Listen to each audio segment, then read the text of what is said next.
Okay, this presentation we're going to talk about limiting reactants or reagents and percent yield. So in chemical reactions, there's actually a limit as to how much product can be produced. And the reason being is that one of the substances may get used up, meaning the reactants may get used up first before the other one does. And this substance that gets used up first is called a limiting reagent, or it can be also referred to as the limiting reactant. Either one is acceptable. So I often interchange these terms and call this limiting reactant because it is on the reactant side. And the limiting reactant determines the amount of product that will be formed because it's limiting. So the limiting reagent limits the amount of product produced. You'll hear me say this a lot in class. Okay, but that's the key. The limiting reagent limits the amount of product produced, or the limiting reactant limits the amount of product produced. So let's try an example here. So this is a pretty simple equation. We got 4 moles of sodium reacting with diatomic oxygen to form 2 moles of sodium oxide. So let's say we begin with 46 grams of sodium and 32 grams of oxygen. We want to know how much sodium oxide will actually be produced. Now notice this is way different than the other stoichiometry problems you've done up to this point because now we have 2 masses. We're saying we've got 46 grams of this and 32 grams of this, and we want to know how many grams of the sodium oxide we're going to produce. So which one of these, the 46 grams of sodium or the 32 grams, is going to be the limiting reagent, meaning what's going to limit the amount of product that is produced? So the way that I solve these is you're going to be required to do 2 equations, okay? And you're going to have to do a comparison between them. So let me show you what I do. So first we need to determine the limiting reactant or reagent because you're given 2 masses. So figure out whichever reactant produces the least amount of the product is the one that is going to be limiting. And therefore, whatever it produces is going to be the amount of product that you can form, maximum-wise. Okay, so let me show you how to do this. So here's the same problem again, just in a smaller format so that I can fit it on the screen and be able to show you the work that's associated with it. So what we're going to do is we're going to start with our 46 grams of sodium. Now what I want to do is I want to figure out how much of the product I'm going to make based upon my 46 grams of sodium.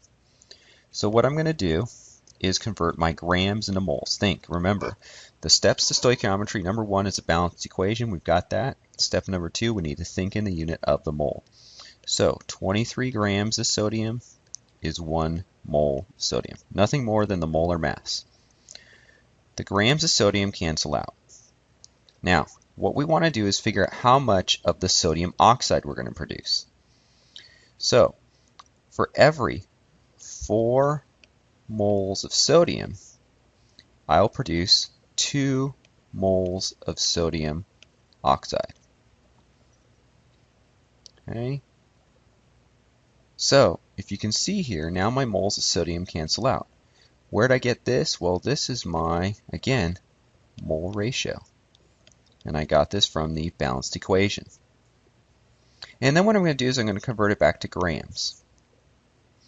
So for every 1 mole of sodium oxide, it has a molar mass of 62 grams Na2O. Again, this is the molar mass, folks, the molar mass. So the moles of sodium oxide cancel out. When I do my math, I end up with 62 grams of sodium oxide. So, starting with 46 grams of sodium, I will produce 62 grams of sodium oxide. That's one part. Now, that's how much sodium will produce sodium oxide. But we were also given 32 grams of oxygen. So we need to see how much the oxygen will produce for sodium oxide. So start with your 32 grams of oxygen. We've got our balanced equation. We need to think in the unit of the mole. So 32 grams of oxygen, this is just molar mass, is 1 mole of oxygen. Then we use our mole ratio from our balanced equation. For every 1 mole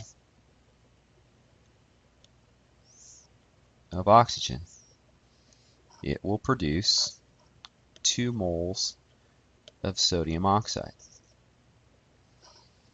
Grams of oxygen cancel out, moles of oxygen cancel out, and then what I need to do is then convert our moles of oxygen, or sorry, moles of sodium oxide into grams of sodium oxide. The moles of sodium oxide cancel out. And when I look at my results, I end up with a value of 124 grams of sodium oxide. Now, that's produced from 32 grams of oxygen. So, which is our limiting reagent? If you said the sodium is our limiting, you're correct, because it limits the amount of product that we produce. The maximum amount of sodium oxide that we can produce is 62 grams. That's the maximum, because the sodium will get used up faster than the oxygen will. And therefore now we know how much of the sodium oxide will be produced. So, if we go a little further, it says which reactant is the limiting reagent or reactant. So, which one is it? We decided it was the sodium.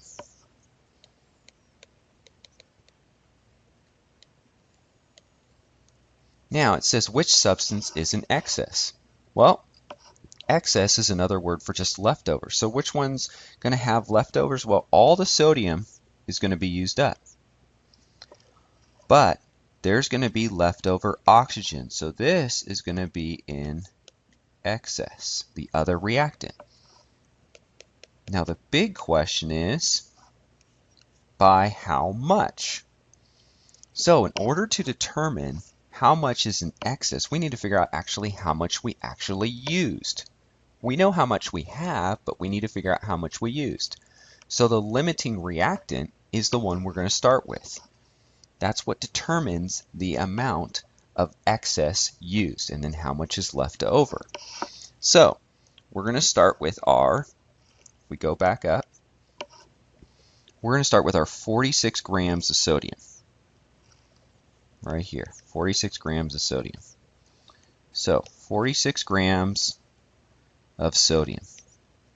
We need to convert that into, guess what, you know it, mole. So grams of sodium is 23, 1 mole of sodium. Now using our mole ratio from our balanced equation, let's go back. We need to convert our moles of sodium into moles of oxygen. Moles of oxygen. So look right here.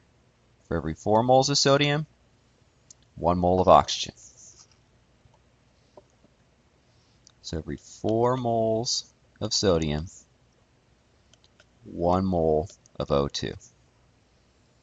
And then we want to compare the masses.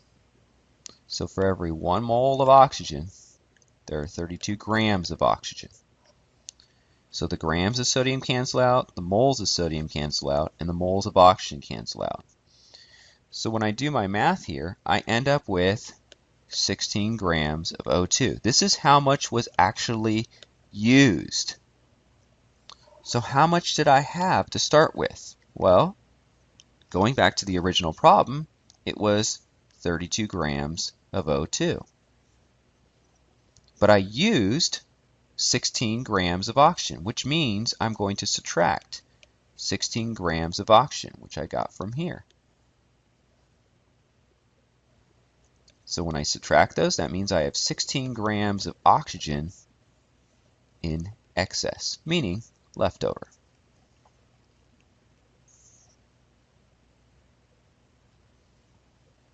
Now, a lot of times what scientists want to do is be able to determine how well they did their chemical reaction. And we're always trying to get the highest percent yield. This would be like you on a test. Theoretically, everyone on a test should get 100%. They should get all of them correct. But in actuality, a lot of people get different grades. You might miss 1 or 2 questions, which would alter your percent yield, meaning your percent that you got correct. So what this equation does is it allows you to determine how well you performed your experiment by taking your actual yield, what you actually got through experimentation,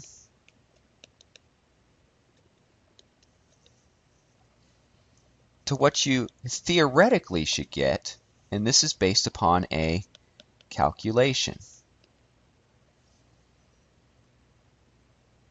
Okay, so looking at this, it says after performing the experiment, you collected 40 grams of sodium oxide. What is the percent yield? Well, what did you actually get? It tells you right here, 40 grams. Okay, so percent yield is equal to, 40 grams of sodium oxide. Now, in theory, what did you get? Theoretically, what should you have gotten? Well, that means we need to go back to our original problem here where we determined how much sodium oxide we should produce, and that would be 62 grams. That's how much we should produce. So that's theoretical because this was based on a calculation. So we're going to put that 62 grams here of sodium oxide, and then we're going to multiply it by 100 to get us our percent yield. So we're going to take 40 and divide it by 62, multiply it by 100. So we ended up with 64.5% yield. Not very good. Really what we're trying to strive for is anything greater than 90% is considered to be good. And that's how we do limiting reactants and percent yield.